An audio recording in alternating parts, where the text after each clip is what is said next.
Hello and welcome to the basketball 2013-2014 basketball season wrap. My name is Jarret Johnson, joined by senior writer Joe Yeager. Joe, thanks for joining me. Well, thank you for having me.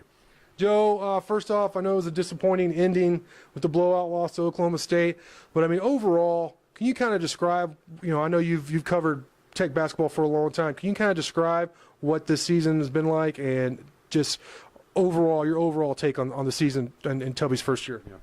Well, I mean, obviously, it was a season that had a lot of heartbreak in it because there were just so many games that Tech came close to winning but just couldn't close it out. And, of course, the Kansas game is the chief example of that. So, yeah, there was a lot of sadness and pain and misery, but on the whole, it was a very good start for Tubby Smith. I mean, before the season started, if you had asked the average Red Raider fan, or told the average Red Raider fan, Tech will win 6 Big 12 games, double their win total from last year, people would have been ecstatic. Yeah. But they had that 3-game win streak, and then people got their hopes up and their expectations high, and I was one of them. And then they kind of limped down the stretch, and so maybe some people feel a little bit let down. But there's just no doubt about it. This was a really, really strong start for Tubby, and he's got some good recruits coming in, and the future looks very bright. What specifically do you think Tubby brought in? Like what in-game changes did you see with the Red Raiders this year that gives you hope? Well, I thought, his substitution patterns were very reasonable for the most part. They made sense. I think a lot of times there were good halftime adjustments. Obviously, in the last game out against Oklahoma State, they played a much better second half than they did in the first half. It's a shame that those adjustments couldn't have been made about 7 or 8 minutes earlier. But I think overall halftime adjustments were pretty good.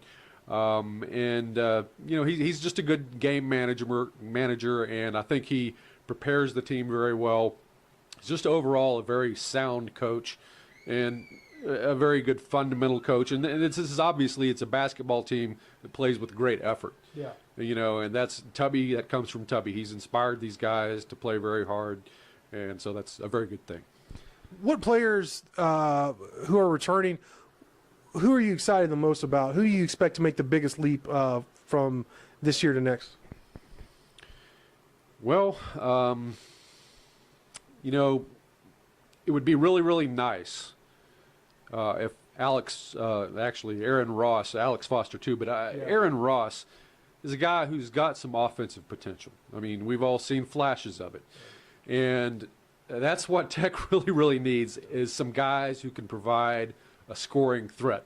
Because the only guy that Tech had this year consistently who was a scoring threat was obviously Jay Crockett. That's not good enough to get it in the Big 12. So if you can get a guy like Aaron Ross to really step up his game offensively and improve and rise to the occasion a little bit, then that's one more scoring threat you have right there. Yeah. And then you're talking about all these JUCO guys and the freshmen as well coming in, and guys like Devontae Williams, who people are expecting him to be able to fill it up pretty good. Maybe that's another scoring threat, and so automatically you've tripled your scoring threats. Yeah. That would be a major improvement because defensively they'll be strong again. Now, what are your concerns? You mentioned some of them, but what are some of your concerns about next season? I mean, where do you think Tech might still be a little light compared to this stacked Big 12? Right. Well, I think the one thing that Tubby is going to have to work out is the point guard situation. Yeah. I mean, there's just no getting around the fact that Tech played without a true point guard this season. And to play in the Big 12, this meat grinder of a conference, without a true point guard is crazy. And still to pull out 6 wins, I mean, that's pretty fabulous. But Robert Turner and Randy Onwasser are like combo guards. They're not true point guards. And so those guys are coming back. They'll be better, but they're still probably not going to be true point guards. And that's where Keenan Evans comes in. He is a true point guard. How quickly does he pick everything up and mature is going to be a really big deal. He may be the key recruit for the team next year. And I think Tubby would probably like to see him start at some point next year. Obviously not right off the bat, but maybe mid-season, late season. If he can come in and be that true point guard, then, I mean, that would be fantastic, and that's the priority number one for Tubby as far as I'm concerned, is to find a point guard.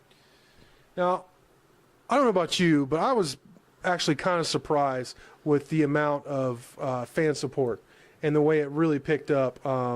Because, I haven't been here, but, of course I'm familiar that, in the lean years that Tech's had lately, I mean, attendance has just been so down. Now, the USA was rocking for some of those Big 12 games. I mean, as loud as I've covered a lot of games, college games all over, and it was as loud as any of the places I've covered. Were you surprised or not?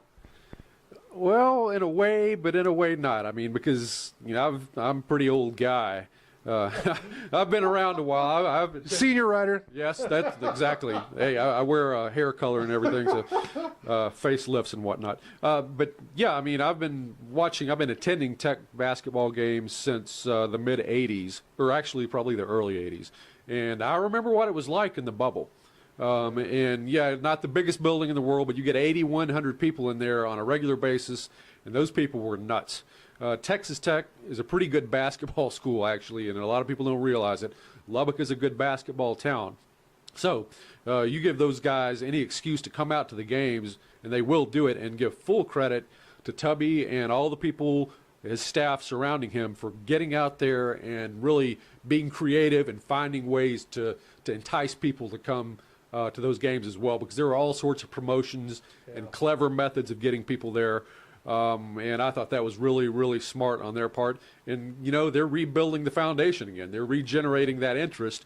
And, that could just snowball and be incredible next year. Do you see Jordan Tolbert taking a leadership role, or is this basically what he's going to be, where he shows flashes of being a dominant player and then you don't see him for a while? What's your opinion? To be perfectly honest, I think what you're seeing out of Tolbert is more or less what you're going to get, which is not a bad thing. I mean, the guy was, I think, 11 and 6 this year, 11 points and 6 rebounds per game, which is not bad. But I think if anybody's expecting him to be Chris Webber or something, that ain't going to happen. Yeah.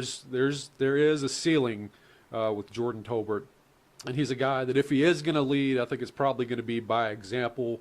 More than by personality and everything. I think he's basically a pretty quiet, low-key kind of a guy. So I'm not sure that you can look for that sort of leadership from Tolbert. Now, maybe Robert Turner a little bit. He's got a little bit of that fire to him.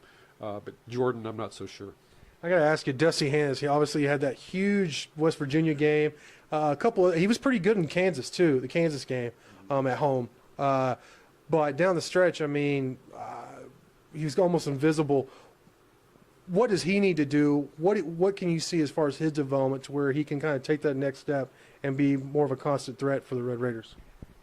Well, I mean, his shooting eye is good. I mean, even though, he didn't hit a whole lot down the stretch, he still, for the season, was Tech's best three-point shooter, and what did he shoot? Around 40%, close to it from three. The guy, if he gets a good look, and if he gets good looks consistently, you're going to see him knock him down.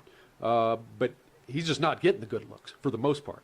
And ever since that West Virginia game, for the most part, the scouting report went out. If you don't really pay attention to this guy, he can torch you. Yeah. And people took that to heart, and they were just locking him up. And so what Dusty has to do, he's got to figure out a way to run his sets harder and find those screens and just be a Tasmanian devil when it comes to moving without the basketball, and hope he can get a little bit of space. If that happens, then I can see him developing as a pretty good outside threat. Well, that's going to do it for our 2013-2014 season wrap. I, for one, was really excited, really pleased with the job Tuberville and staff, or Tuberville, wow. Oh, no, sorry, that Tubby Smith did this year, and I'm really excited about the future with the recruits they're bringing in. So thanks for joining us.